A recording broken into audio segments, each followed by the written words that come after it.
1936ರಲ್ಲಿ ಇಂಗ್ಲೆಂಡಿಗೆ ಭೇಟಿ ನೀಡಿದಾಗ ತಮಗಾದ ಅನುಭವಗಳನ್ನ ವಿಕ್ರು ಗೋಕಾಕ್ ಸಮುದ್ರದಾಚೆಯಿಂದ ಎಂಬ ಪ್ರವಾಸ ಕಥನದಲ್ಲಿ ಸುಂದರವಾಗಿ ದಾಖಲಿಸಿದ್ದಾರೆ. ಈ ಕೃತಿಯಿಂದ ಆಯ್ದುಕೊಂಡ ಲಂಡನ್ ನಗರ ಪಠ್ಯವು ಅಲ್ಲಿನ ಸಂಸ್ಕೃತಿ, ಜನಜೀವನ, ತಂತ್ರಜ್ಞಾನ ಮತ್ತು ಐತಿಹಾಸಿಕ ಸ್ಮಾರಕಗಳ ಅದ್ಭುತ ಚಿತ್ರಣವನ್ನು ನೀಡುತ್ತದೆ. ಭೂಗರ್ಭದ ರೈಲು ಮತ್ತು ಎಸ್ಕಲೇಟರ್ಗಳು. ಲಂಡನ್ ನಗರವನ್ನು ಲೇಖಕರು ಒಂದು ಸ್ವತಂತ್ರ ಜಗತ್ತು ಎಂದು ಕರೆದಿದ್ದಾರೆ. ಅಲ್ಲಿನ ರಸ್ತೆಗಳಲ್ಲಿ ವಿಪರೀತ ದಟ್ಟಣೆ ಇರುವುದರಿಂದ ಭೂಮಿಯೊಳಗೆ 50 ಅಡಿ ಆಳದಲ್ಲಿ ವಿದ್ಯುತ್ ರೈಲುಗಳ ವ್ಯವಸ್ಥೆಯನ್ನ ಮಾಡಲಾಗಿದೆ. ಇಷ್ಟು ಆಳಕ್ಕೆ ಇಳಿಯಲು ಮತ್ತು ಹತ್ತಲು ಎಸ್ಕಲೇಟರ್ ಅಂದರೆ ಚಲಿಸುವ ಮೆಟ್ಟಿಲುಗಳು ಅಳವಡಿಸಿದ್ದು ಇದು ಲೇಖಕರಿಗೆ ಅಚ್ಚರಿಯನ್ನ ಉಂಟು ಮಾಡಿದೆ. ವೂಲ್ವರ್ತ್ ಅಂಗಡಿಯ ವಿಸ್ಮಯ. ವೂಲ್ವರ್ತ್ ಎಂಬುದು ಲಂಡನ್ ನಗರದಲ್ಲಿದ್ದ ಒಂದು ಅತಿ ದೊಡ್ಡ ಸ್ಟೇಷನರಿ ಅಂಗಡಿ. ಇಂದಿನ ನಮ್ಮ ದೊಡ್ಡ ಸೂಪರ್ ಮಾರ್ಕೆಟ್ ಅಥವಾ ಮಾಲ್ ಇದ್ದಂತೆ. ಗೋಕಾಕ್ ಅವರು ಈ ಅಂಗಡಿಯ ವೈಶಾಲ್ಯವನ್ನು ನೋಡಿ ಆಶ್ಚರ್ಯಗೊಂಡು ಈ ಕೆಳಗಿನಂತೆ ವರ್ಣಿಸಿದ್ದಾರೆ.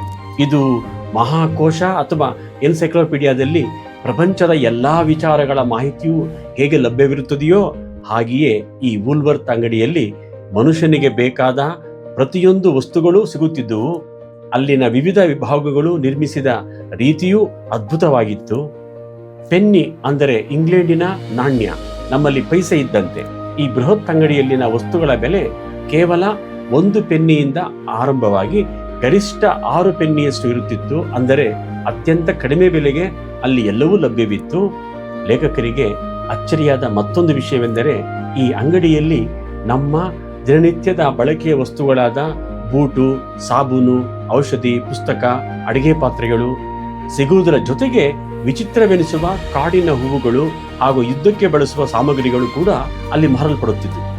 ಒಟ್ಟಾರೆಯಾಗಿ ಹೇಳಬೇಕೆಂದರೆ ಒಂದು ಸೂಜಿಯಿಂದ ಹಿಡಿದು ಯುದ್ಧದ ಸಾಮಗ್ರಿಯವರೆಗೆ ಪ್ರಪಂಚದ ಸಕಲ ವಸ್ತುಗಳೂ ಅತ್ಯಂತ ಕಡಿಮೆ ಬೆಲೆಗೆ ಒಂದೇ ಸೂರ್ಯನ ಅಡಿ ಸಿಗುವ ವೂಲ್ವರ್ತ್ ಮಾರುಕಟ್ಟೆಯ ವಿಸ್ಮಯವನ್ನ ಲೇಖಕರು ಹೀಗೆ ವರ್ಣಿಸಿದ್ದಾರೆ. ಹೆಣ್ಣು ಮಕ್ಕಳ ಸ್ವಾತಂತ್ರ್ಯ ಮತ್ತು ಸಂಸ್ಕೃತಿ. ಲಂಡನ್ನಲ್ಲಿ ಗಂಡಸರಿಗಿಂತ ಹೆಣ್ಣು ಮಕ್ಕಳೇ ಹೆಚ್ಚಿಗೆ ಇದ್ದಾರೇನೋ ಎಂಬಂತೆ ಲೇಖಕರಿಗೆ ಭಾಸವಾಗುತ್ತದೆ.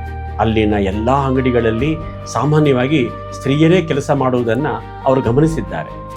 ಹೋಟೆಲ್ಗಳಲ್ಲಿ ಗಂಡಸರಿಗೆ ಬದಲಾಗಿ ಮಹಿಳೆಯರೇ ಇರುತ್ತಾರೆ. ಯಾವುದೇ ದೊಡ್ಡ ಅಂಗಡಿಗೆ ಹೋದರೂ ಅಲ್ಲಿನ ಟೈಪಿಸ್ಟ್ ಮತ್ತು ಗುಮಾಸ್ತರು ಹೆಣ್ಣು ಮಕ್ಕಳೇ ಆಗಿರುತ್ತಾರೆ. ಅಷ್ಟೇ ಅಲ್ಲದೆ ಸಿನಿಮಾ ಥಿಯೇಟರ್ಗಳಲ್ಲಿಯೂ ಪ್ರೇಕ್ಷಕರಿಗೆ ಜಾಗ ಹುಡುಕಿಕೊಡುವ ಕೆಲಸವನ್ನು ಮಹಿಳೆಯರೇ ಮಾಡುತ್ತಾರೆ. ಹೆಣ್ಣು ಮಕ್ಕಳ ಅನುಕೂಲಕ್ಕೆ ಲಂಡನ್ನಲ್ಲಿ ಹೆಚ್ಚಿನ ಗಮನ ನೀಡಲಾಗುತ್ತದೆ. ಉದಾಹರಣೆಗೆ ಲೇಖಕರು ಓದುತ್ತಿದ್ದ ಕಾಲೇಜಿನಲ್ಲಿ ಸಹ ವಿದ್ಯಾರ್ಥಿನಿಯರ ಅನುಕೂಲಕ್ಕಾಗಿ ಮಹಿಳಾ ಸಿಪಾಯಿಗಳನ್ನೇ ಅಲ್ಲಿ ನೇಮಿಸಲಾಗಿತ್ತು. ಹೆಣ್ಣು ಮಕ್ಕಳನ್ನ ಅತ್ಯಂತ ಆದರದಿಂದ ಮತ್ತು ಗೌರವದಿಂದ ನಡೆಸಿಕೊಳ್ಳುವ ಸಂಸ್ಕೃತಿಯ ಶಿಖರವನ್ನ ಇಂಗ್ಲೆಂಡ್ನಲ್ಲಿಯೇ ಕಾಣಬೇಕು ಎಂಬುದು ಆಂಗ್ಲರ ಅಭಿಪ್ರಾಯವಾಗಿದೆ. ಲಂಡನ್ನಲ್ಲಿ ಹೆಣ್ಣು ಮಕ್ಕಳನ್ನ ಸತ್ಕರಿಸುವ ಈ ರೀತಿಯನ್ನ ಲೇಖಕರು ಬಹಳವಾಗಿ ಶ್ಲಾಘಿಸಿದ್ದಾರೆ. ಇದರ ಜೊತೆಗೆ ಸ್ವಾರಸ್ಯಕರವಾಗಿ ಅಲ್ಲಿನ ಮಹಿಳೆಯರು ಧರಿಸುವ ಟೊಪ್ಪಿಗೆಗಳ ವೈವಿಧ್ಯತೆಯನ್ನು ಕಂಡು ಪ್ರತಿಯೊಬ್ಬ ಮಹಿಳೆಯೂ ಹೇಗೆ ಭಿನ್ನವೋ ಹಾಗೆಯೇ ಅವರು ಧರಿಸುವ ಟೊಪ್ಪಿಗೆಗಳು ಕೂಡ ಎಂದು ಅವರು ವರ್ಣಿಸಿದ್ದಾರೆ. ಟೈಮ್ ಈಸ್ ಮನಿ ಮತ್ತು ದೇಶಭಕ್ತಿ. ಲಂಡನ್ ಜನರಿಗೆ ಸಮಯವೇ ಹಣ, ಟೈಮ್ ಈಸ್ ಮನಿ. ಪ್ರತಿಯೊಬ್ಬರೂ ಅವಸರದಿಂದ ತಮ್ಮ ಕೆಲಸಗಳಿಗೆ ಓಡುತ್ತಿರುತ್ತಾರೆ.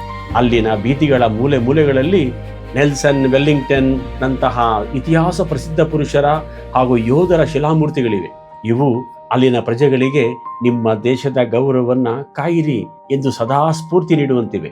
ಲಂಡನ್ನ ಬೇರಿಂಗ್ ಕ್ರಾಸ್ ಬೀದಿಯ ಕಚೇರಿಗಳಲ್ಲಿ ಆಂಗ್ಲರ ಸಾಮ್ರಾಜ್ಯದ ವೈಭವವನ್ನು ಕಾಣಬಹುದು. Westminster Abbey. ಇದು ಲಂಡನ್ನ ಕನಿಷ್ಠ 1000 ವರ್ಷಗಳಷ್ಟು ಹಳೆಯ ಪ್ರಾರ್ಥನಾ ಮಂದಿರ. ಜಗತ್ತಿನಲ್ಲಿ ಇದಕ್ಕಿಂತ ಘನವಾದ ಸ್ಮಾರಕ ಮತ್ತೊಂದಿಲ್ಲ. ಏಕೆಂದರೆ ಇಲ್ಲಿ ಇಂಗ್ಲೆಂಡಿನ ಶ್ರೇಷ್ಠ ಕವಿಗಳು, ವಿಜ್ಞಾನಿಗಳು ಮತ್ತು ರಾಜರಾಣಿಯರ ಸಮಾಧಿಗಳಿವೆ. ಕವಿಗಳ ಮೂಲೆ. ಇಲ್ಲಿ ಕಿಪ್ಲಿಂಗ್, ಹಾರ್ಡಿ, ಮೆಕಾಲೆ, ಡ್ರೈಡನ್, ವರ್ಡ್ಸ್ವರ್ತ್ ಮುಂತಾದ ಶ್ರೇಷ್ಠ ಕವಿಗಳ ಸಮಾಧಿಗಳಿವೆ. ಲೇಖಕರು ಆಕಸ್ಮಿಕವಾಗಿ ಬೆನ್ ಜಾನ್ಸನ್ ಕವಿಯ ಸಮಾಧಿಯ ಕಲ್ಲಿನ ಮೇಲೆ ಕಾಲಿಟ್ಟಾಗ ತಾನು ಇತಿಹಾಸವನ್ನೇ ಕಾಲ ಕೆಳಗೆ ಹಾಕಿ ತುಳಿಯುತ್ತಿದ್ದೇನೆ ಎಂದು ಭಾವುಕರಾಗುತ್ತಾರೆ.